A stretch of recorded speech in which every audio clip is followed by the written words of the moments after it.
Excellencies, ladies and gentlemen, it is my pleasure and honor to declare open the 77th regular session of the General Assembly and call to order its first plenary meeting.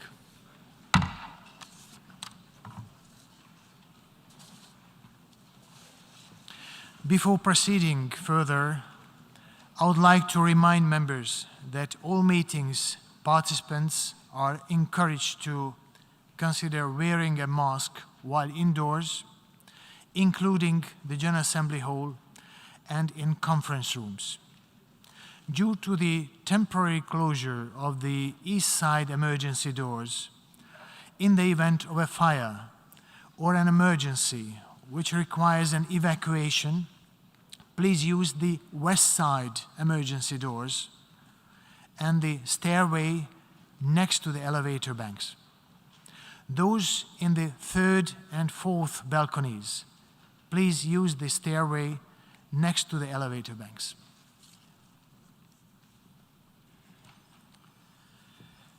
Now, in accordance with the Rule 62 of the Rules of Procedure of the General Assembly, I invite representatives to stand and observe 1 minute of silent prayer or meditation.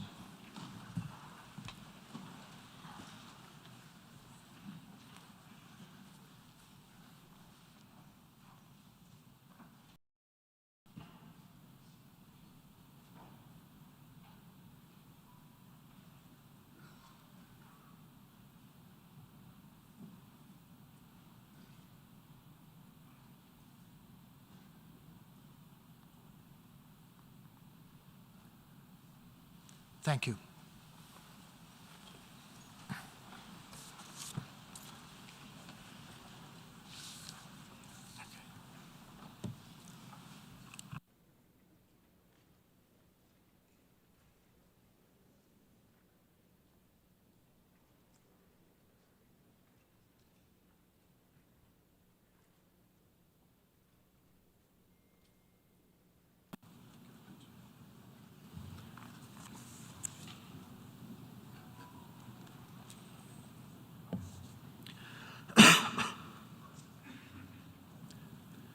Esteemed Secretary General, distinguished permanent representatives, Excellencies, friends, I am deeply honored to address you today for the first time as the President of the General Assembly.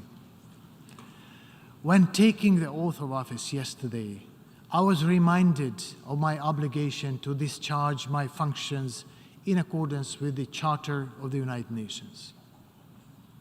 I reaffirm to all of you my commitment to the Charter and to upholding its highest ideals. As we start a new session, I would like to thank President Shahid and congratulate his presidency of hope. It was a presidency marked by many achievements. A particularly joyous moment happened just days ago when this body adopted a landmark resolution creating the United Nations Youth Office. This was a successful outcome of President Shahid's leadership in follow-up to the report on our common agenda. Mr. Secretary General, there is still much to do so that we could realize the vision of our common agenda in order to have a United Nations ready and able to tackle all the interlinked crises affecting our world. I look forward to work with you and member states to continue bringing this vision into fruition. Excellencies, dear friends, as we begin our 77th session, we do so in a world of widening geopolitical divides and protracted uncertainty. While more manageable, the pandemic continues to wreak havoc across the globe. Acute food insecurity, soaring energy prices, and global supply chain disruptions means even less food for those already being short of that, while record inflation threatens to rock our societies.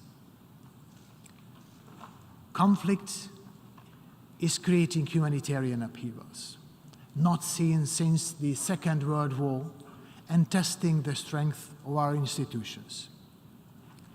The conflict in Ukraine has been a turning point for all of us. Unless we are vigilant, a method called war, rightly despised and denounced for decades, could reappear more frequently in the toolkit of our international life. We must do our utmost to uphold and protect the values and principles of the United Nations Charter. There can be no cherry picking, certainly not in these most tumultuous and uncertain times. We must adopt a preventive approach and end conflicts and crises before they happen. This war must be stopped. It kills people, it kills development, it kills nature, and it kills dreams of millions. As our planet heats up and natural resources grow scarce, conflicts will worsen. The water crisis is poised to become our next greatest threat. Recent weeks, we have record-setting temperatures, raging fires, and devastating floods. It looks as if Mother Nature is fighting back. But few of her weapons are as destructive as the ones that we have created ourselves. Never in the past 40 years has the risk of using nuclear weapons been greater than it is today. This ominous reality calls all of us to unite around the issue of disarmament. This also holds true for small arms and light weapons, the proliferation of which is a great obstacle to our development and progress around the world. We must work to stop their illicit trade. We simply cannot go back to business as usual as we understood that before the pandemic. We will not be returning to the old normal. The only way to achieve better outcomes is to transform. The contours of the transformation we need are already known. The Agenda 2030 for Sustainable Development, the Sendai Framework, the Paris Agreement, and our common agenda all point us in the right direction. What remains to be seen is whether we will deliver. Excellencies, ladies and gentlemen, the world is looking to the United Nations for answers. As the organization's chief deliberative body, the General Assembly bears a special responsibility. Having begun my tenure as president, I aim to harness the great talents of this community of member states in forging the systemic solutions needed to transform our world. In accepting this privilege, I vowed to serve as an agent of multilateralism, multiculturalism, and multilingualism. I pledged that impartiality would be the hallmark of our operation. My team and I will do our best to push for solutions through solidarity, sustainability, and science, the motto I've chosen for this presidency. It is my intention to stand firm on the principles of the United Nations Charter, which brought us together 77 years ago and which holds us together today. Anchored in international law, they provide us with a solid foundation from which to build. From here, I wish to pursue integrated approaches and enhance the role of science in our decision shaping. I will work to foster measurable progress in the sustainability transformation and cultivate the solidarity we need to achieve breakthroughs or to avert further crises and disasters. Taking stock of the Sustainable Development Goals is simply not enough. We need to have more science by our side if we want to realize the goals by 2030. And we all must put in one more effort, because, as said by Abraham Lincoln, you cannot escape the responsibility of tomorrow by evading it today. Excellencies, while humanitarian needs are at an all-time high, the solutions to them are well known. The United Nations is able to bring resources to provide life-saving assistance. We must use them to the best of our abilities. We cannot let geopolitical tensions or distrust to ultimate obstacles to the preservation of human rights and human dignity. Human rights are inherent to all of us. Justice and the rule of law are essential to shaping a world in which the respect of human rights and the fundamental freedoms will prevail. Next week's high-level meeting to mark the 30th anniversary of the Declaration on the Rights of Persons Belonging to National or Ethnic, Religious, and Linguistic Minorities will be an opportunity to embrace human rights and take a holistic approach to them. I invite all member states to incorporate voluntary pledges in their national statements to jointly advance the implementation of the Declaration and ensure that this meeting has a positive and forward-looking outcome.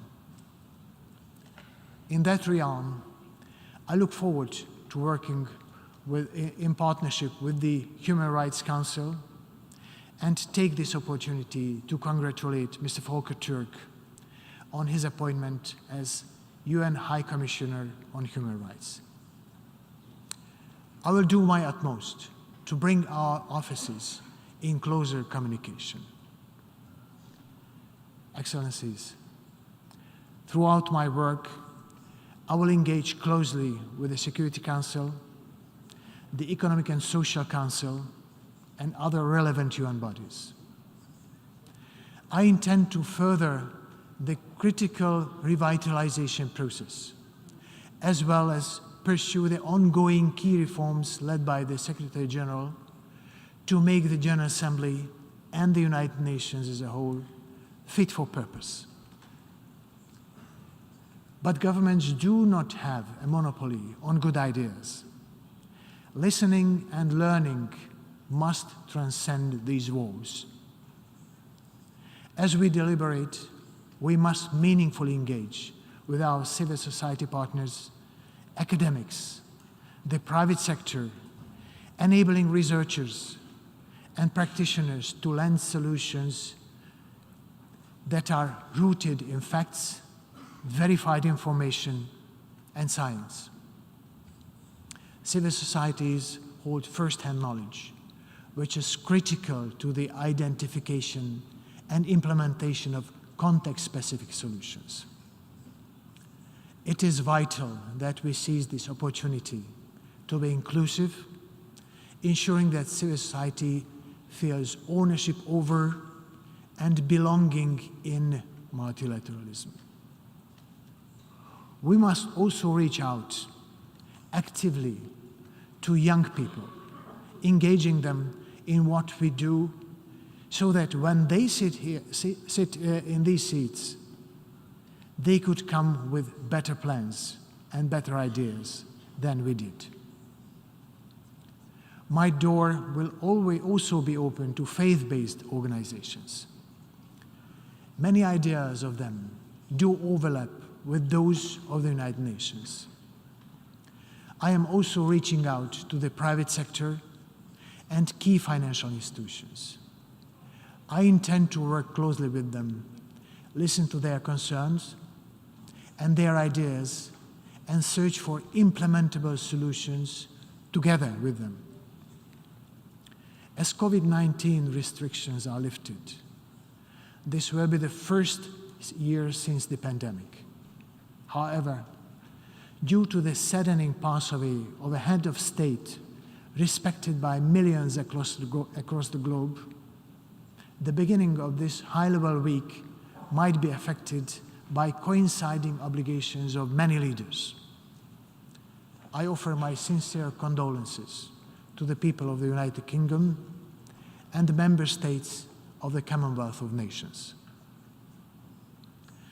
Excellencies, ladies and gentlemen, the United Nations was created out of the ashes of war and destruction with the intention of being a well of solutions, responding to humanity's most pressing challenges demands that we work together and that we reinvigorate inclusive, networked, and effective multilateralism and focus on that what unites us. It is our mission to come together when there are disagreements and to build bridges when there are deep divides. This whole was created as a place to build trust, to bring about peace and security, development and human rights. We owe it to our 8 billion constituents, the people we are here to serve, to succeed in our aims. I thank you.